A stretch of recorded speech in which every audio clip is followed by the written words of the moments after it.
Well, Mark, we first have to talk about that postponement on Tuesday. A late decision, very frustrating, more so for fans that had travelled, I guess. But I imagine that was very frustrating for you guys and altered your schedule this week.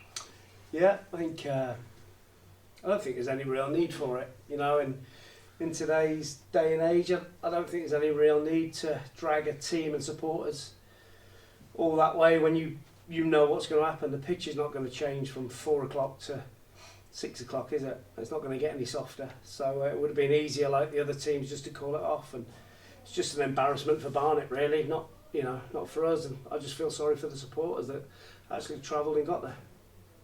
Yeah, of course. And speaking of that, the temperatures are quite low. There's a lot of snow down in Yeovil, but I think they're doing all they can to protect the pitch ahead of Saturday so that a similar thing doesn't happen.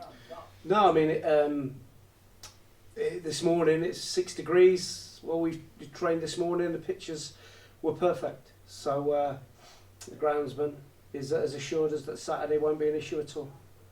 Well, that's really good news. And I have to talk about your new signing as well, we didn't get to on Tuesday, Jack Clark, known by Yeovil fans for a short loan spell back in 2020. But what do you hope he brings to your side?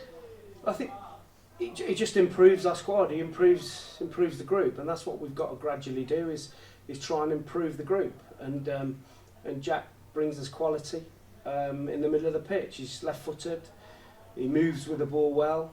He's an attacking midfield player. And like I said, with our recent signings, they just give us more competition and improve the squad. Because he's done well at Chesterfield, hasn't he? He's just been a bit unlucky with injuries this season. Yeah, he was playing every game when they were top of the league. At the start of last year, they were flying, and he was playing every week. And seen him play on numerous occasions, and he's a very tidy player, and he can make things happen with his left foot. So, like I say, it just gives us an added bit to our armoury and improves us.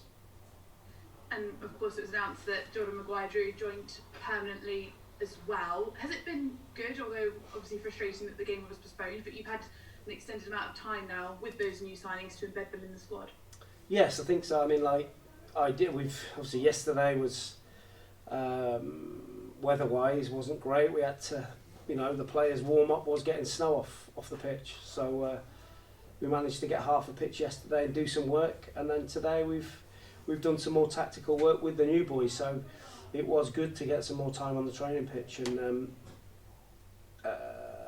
much needed, I think, to help them gel. And in terms of the squad that you have available, how is Owen Bevan doing? Because it did feel like he was quite a big miss on Saturday. Yeah, Bev's pace gives us an ability to defend higher up the pitch, and of course, any team would miss a player of that calibre. So he's back fit, and he's ready to go on Saturday. And you said after that Bromley game that you had some decisions to make. You weren't afraid to make those decisions over the past week. Have you sort of made that decision ahead of the game on Saturday? Well, I think as a manager, as a head coach, you're always making decisions. You're always having to, in terms of whatever training schedules or the type of training and match team selection, tactics. So you're always having to make big decisions. And when I look back on the game, we weren't actually that bad. The start of the game killed us, 2-0 down after so many minutes, and the whole game plan goes out the window. And then we have to gamble and put as many forward players as we've got on the pitch.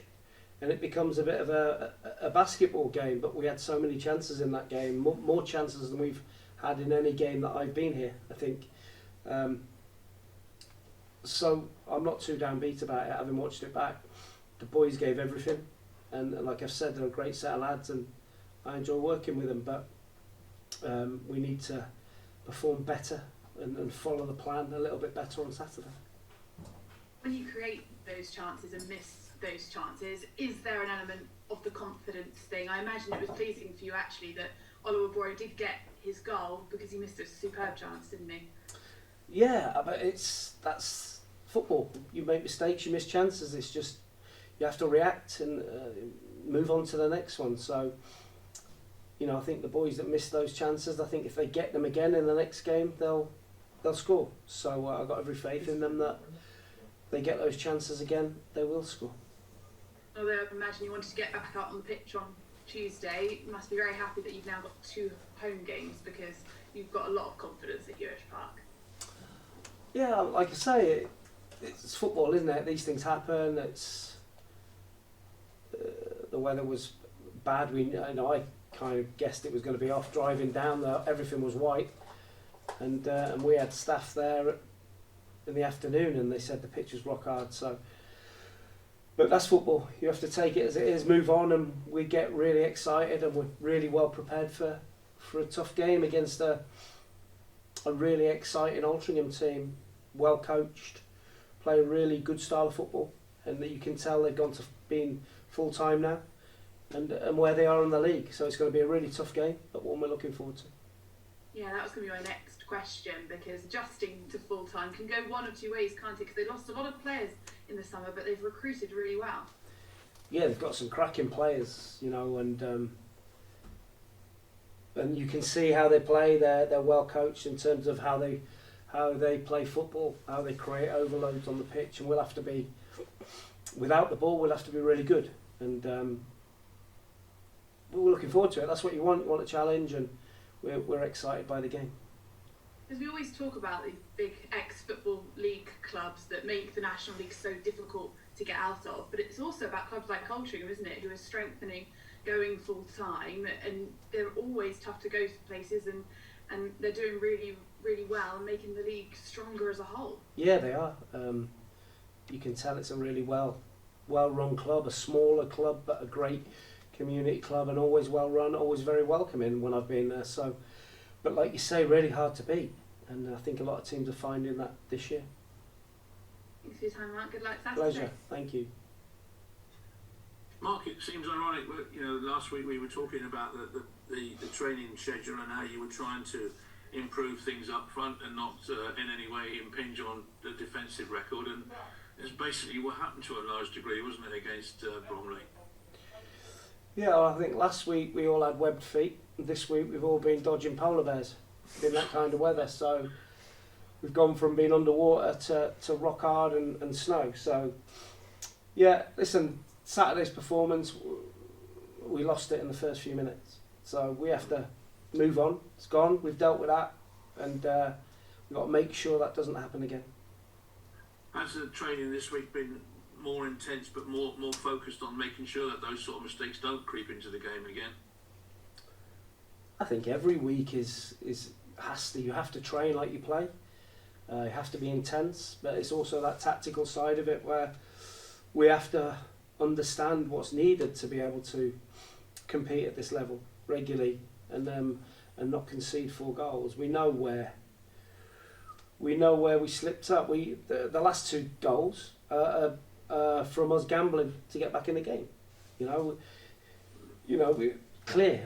tried to gamble to get back into it, and we had chances to get back into it.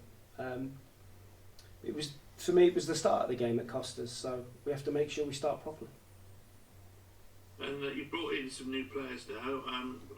Specifically, what do you feel that they can bring to the team? I mean, starting with Maguire Drew. I mean, he certainly seems to have made an impact in the last 2 or 3 games that he's been with us. Like I mentioned earlier, they all improve and help our squad. You can't win consistently with 11 players. We need some competition in all areas of the pitch. So, like I said, the players that we've brought in improve us as a group. And you mentioned Maguire Drew. He's a top player for the level, and now he's settled. He can concentrate on his football and really get stuck into it. And Jordan Young and your son, of course, are coming as well. What do they bring to the club? Well, Jordan Young and Charlie Cooper again improve our squad. So Jordan's an exciting young forward that has got bags of potential, scored some brilliant goals for Chippenham, can be a match winner. He has to adjust to full-time football again, and we have to get him really fit and really conditioned so he can last the rigours of full-time football. Charlie's been promoted out of this league, so he's got good experience at this level, knows what it takes to win regularly at this level. So, like I said, they're both, all of those players, improvers. Well, I hope you see the improvements immediately on Saturday, Mark. So best of luck, 3 points hopefully, and a good game. Thank you very much. Thank you. Hi Mark, how you doing? Has it been a difficult period, losing 5 players, bringing 3 players in, and then the result but not the performance on Saturday? Difficult in what way? Just with a lot of comings and goings and kind of preparing yourself with the team you've got and the players that are still here. No, not really. We were short on numbers. We've been short on numbers. So we needed some reinforcements. So, like I say, these players have added a bit of impetus to us and a bit of extra competition for places. So the result is the result. Before that, we'd only lost 1 in 10. We have to remember where we were, where we've come from. It's good that everybody gets upset about losing the game. I think now we've raised expectations where people think we're going to get a result in every game, and not even the top teams can do that. I'm sure everyone expected Man United to beat Palace last night, but football, last minute, they got undone and they draw the game. So that's football. We've got to move on. We've got to move on quickly. We know where we went wrong, and we have to be better on Saturday. And obviously bringing new players in, they seem to be players that with obviously the kind of backing you've got so far. And I suppose Charlie epitomised that being your son. Is there an added element being your son when you hire him to the club? Only when people like you talk about it. They don't talk about him being a player. It's always going to be, he's my son, isn't it? So let's judge him on what he does on the pitch and not who he's related to. I wouldn't have brought him in if I didn't think he could do the job. He's been promoted at this level already. And like I say, he'll improve the squad. So looking forward to seeing him play. And I suppose really it's your first sort of window to start moulding the squad how you want it to be moulded, and you've given a couple of players kind of long contracts. Is that just you looking further ahead into the future and towards the end of the season, the next season? Well, there isn't a window at this level, so we can sign players at any time. It's just been, obviously everybody knows what's going on in the background, so it's just been about being able to bring players in, and I don't think there's any point in us just signing anybody. We have to make sure that in the long term they're going to be the right players for the football club, and we believe that's what they will be. I'm sure they will be. Good luck for the weekend, Matt. Thanks very much. Take care.